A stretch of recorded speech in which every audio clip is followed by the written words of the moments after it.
Hello friends, welcome to the new episode of my channel I Prince. এই ভিডিওতে কথা বলবো বেশ কয়েকটা ব্যাপার নিয়ে। একদম প্রথমে যেটা নিয়ে কথা বলবো সেটা হচ্ছে বলিউডের একটা লেটেস্ট আপডেট তোমাদেরকে দেবো। তো সানি দেওয়ালের আপকামিং অনেকগুলো সিনেমারই শ্যুট রীতিমতো স্টার্ট হতে চলেছে। তার মধ্যে একটা শ্যুট অলরেডি হচ্ছে, সেটা হচ্ছে সাফার। এছাড়া বর্ডার টু এবং আরও কিছু কিছু কাজ আসার বাকি রয়েছে। তো সাফারটা আশা করছি একটু অন্যরকম কাজ হবে, কারণ গল্পটা শোনা যাচ্ছে খুবই ভালো এবং সানি দেওয়ালকে আমরা মানে অন্যরকম একটা চরিত্র প্লে করতে দেখবো। তো দেখা যাক কেমন হয়। কিন্তু বড় চমক হচ্ছে এই সিনেমাতে আমরা সলমান খানকে একটা ক্যামিও করতে দেখতে পারি এবং সেখানে সলমান খান সুপারস্টার সলমান খান এইভাবেই আর কি তার অ্যাপিয়ারেন্সটা থাকবে, এমনটা জানানো হচ্ছে। সানি দেওয়াল নিজে সলমান খানকে ফোন করে অফারটা করেছিল, কারণ সানি দেওয়ালের স্ক্রিপ্ট পড়ে মনে হচ্ছে যদি এরকম কোনো সুপারস্টারের এখানে ক্যামিও ডিমান্ড করে তাহলে সেটা সলমান খান ছাড়া কাউকে খুব একটা ভালো মানাবে না। তো যে কারণে সানি দেওয়াল সঙ্গে সঙ্গে সলমান খানকে ফোন করে এবং সলমান খান তার ব্যস্ততার মাঝেও কথা দিয়েছে যে এই সিনেমাটার জন্য আলাদা করে শ্যুট দেবে, আলাদা করে টাইম দেবে এবং শ্যুট করতেও রাজি রয়েছে। তো এবার দেখা যাক সেটা কেমন হয় এবং সানি দেওয়ালের একটা জোরদার কামব্যাক হয়েছে। তো আশা করব সেই কামব্যাকের এটা বজায় থাকবে। তা নাহলে বুঝতে হবে যে 'গাদার 2' বলে হিট হয়েছে। অন্য কোনো সিনেমা হলে যদি হিট না হয় তখন কিন্তু আবার স্টারডাম নিয়ে প্রশ্ন উঠে যাবে। তো দেখা যাক কি হয়। তোমরা এই ক্যামিওটা নিয়ে কতটা এক্সাইটেড অবশ্যই কিন্তু কমেন্ট করে জানিও। নেক্সট যেটা নিয়ে কথা বলব সেটা একটা ট্রেলার রিভিউ, ট্রেলার নয় সরি, একটা টিজার বেরিয়েছে। টিজারটা নিয়ে কথা বলবো। সেটা হচ্ছে মে আটেলহুড টিজার, যেটাতে অভিনয় করেছে পঙ্কজ ত্রিপাঠী। অটল বিহারী বাজপেয়ীর আর কি বায়োপিক আর কি কাজ করছে। তো এটা যখন ফার্স্ট পোস্টার এসেছিল আমার সত্যি কথা বলতে গেলে ভালো লেগেছিল। আমি তখন বলেছিলাম যে বেশ মানানসই লাগছে, কারণ অটল বিহারী বাজপেয়ীকে যেমন দেখতে ছিল ইয়ং যে বয়সটা, ওই যে টাইমটা, সেরকম একটা পোস্টার যে এসেন্সটা দিয়েছিল সেটা বেশ ভালো লাগছিল। তো সেই হিসেবে আমার একটা এক্সাইটমেন্ট ছিল এই কাজটা নিয়ে। কিন্তু টিজারটা যেটা এসছে সেখানে কেন জানি না আমার ঠিক মানানসই ব্যাপারটা লাগলো না। দেখতে হয়তো ঠিকঠাক লাগছে পঙ্কজ ত্রিপাঠী, কিন্তু ডায়ালগটা যে বলছে পুরো যেন সে অভিনয় মনে হচ্ছে। বিকজ যখন পঙ্কজ ত্রিপাঠী কাজ করছে তখন অভিনয়টা থেকে অভিনয় মনে হওয়ার কথা নয়, মনে হওয়ার কথা যে যে চোখের সামনে অটল বিহারী বাজপেয়ীকে দেখছি সেটা যেন কোথাও গিয়ে ফুটে উঠছে না, কোথাও একটা মিসিং, সেটা আমার মনে হলো। আর টিজারটা খুব একটা এফেক্টিভ হয়নি। টিজারটা আরও কিছু কিছু সিন দেওয়া যেত, তার যে ব্যাক স্টোরিটা, ইয়ং বয়সের যে ব্যাপার স্যাপারগুলো, কীভাবে সে আস্তে আস্তে উঠছে, এই সমস্ত জিনিস হালকা হালকা গ্লিমস দিলে টিজারটা আরও ভালো হতো। কিন্তু একটা ডায়ালগের মধ্যে সীমাবদ্ধ এবং লাস্টে ওনার সেই ভাষণ ছিল বৃষ্টির মধ্যে দাঁড়িয়ে, সেটাকে হালকা দেবে কিন্তু কোনো গুজবাম্পস ফিল করাচ্ছে না। তার কারণ হচ্ছে সিনেমাটা খুব তাড়াহুড়ো করে বানানো এবং ইলেকশনের আগে সিনেমাটাকে রিলিজ করতে হবে এরকম একটা মেন্টালিটি নিয়ে বানানো। ওই জিনিসটা কিন্তু বোঝা যাচ্ছে। এর আগে ঠিক মোদির বায়োপিকের ক্ষেত্রেও একই জিনিস হয়েছিল, যখন বিবেক ওবেরয় প্লে করেছিল চরম একটা নেগেটিভিটি হয়েছিল। কিন্তু এটার ক্ষেত্রে হয়তো অতটা হবে না, কারণ অভিনেতাটা পঙ্কজ ত্রিপাঠী হয়তো, যে কারণে হয়তো।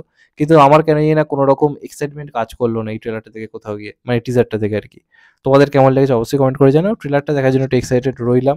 তো দেখা যাক কেমন হয়। আমার মনে হচ্ছে না এই সিনেমাটা বিরাট কিছু করতে পারবে সেরকমভাবে বক্স অফিসে। তোমাদের কি মতামত অবশ্যই কিন্তু জানিও। এরপর যেটা নিয়ে কথা বলবো সেটা হচ্ছে মানুষের ডে 5 এর বাংলাদেশের বক্স অফিস কালেকশন। তো কালকে অবধি বলেছিলাম বক্স অফিসে মাল্টিপ্লেক্সের রেসপন্স খুবই ভালো আসছে। কাল থেকে আর কতটা থাকবে বলা যাচ্ছে না, কারণ কাল থেকে ডাঙ্কি চলে আসছে। তবে সিঙ্গেল স্ক্রিনে নিজের জায়গা বজায় রাখছে, সিঙ্গেল স্ক্রিন থেকে শো সরছে না। এটা একটা খুবই পজিটিভ দিক এবং ওখানে সিঙ্গেল স্ক্রিনের সংখ্যা কোনো অংশে কম নয়। তো যেটা জানা যাচ্ছে মাল্টিপ্লেক্স যে কালেকশনটা করেছে কালকে, যেটা মাল্টিপ্লেক্স থেকে যেটা এসছে সেটা হচ্ছে মোটামুটি 1.12 লাখ। ইয়েস, ১,১২,০০০ মতো কালেকশন কালকে করেছে। অর্থাৎ সেই গ্রোথটা কিন্তু ধরে রেখেছে। প্রত্যেকদিন ১,০০,০০০ প্লাস করে কিন্তু কালেকশন ওই কটা মাল্টিপ্লেক্স থেকে আসছে। বুঝতে হবে লোকে প্রত্যেকদিনই কিন্তু দেখছে। এবং একজন ইউটিউবার আমাদেরকে রিপ্লাই দেখলাম ভিডিও করেছে নাম না করে, আমি তার নামও নেব না। সে বলছে যে আমরা ইচ্ছা করে মিথ্যে বক্স অফিস বলছি। এখান থেকে বাংলাদেশের বক্স অফিস ওইভাবে জানা যায় না, তো আমরা কোত্থেকে বলছি, এরকম কথা সে বলছে। আমি তার বক্তব্য মেনে নিচ্ছি। কিন্তু সে কিন্তু প্রত্যেকদিন প্রিয়তমার বক্স অফিস কিন্তু দিয়ে গেছিল। আমি আবার বলছি এখানকার ক্রিয়েটর না, বাংলাদেশের একজন ক্রিয়েটর। তো কাউকে যেন অ্যাটাক না করা হয় সেই কারণে আমি বলে দিলাম। তো সেই ক্রিয়েটর প্রিয়তমার যখন বক্স অফিস দিচ্ছিল তখন কিন্তু ওখানকার বক্স অফিসে যে ডেটা বলা হচ্ছিল সেটা ২০ কোটি হোক, সেটা ৪০ কোটি হোক, সেটা ২৫ কোটি হোক, সে কিন্তু ওপেনলি সেটা বলছিল।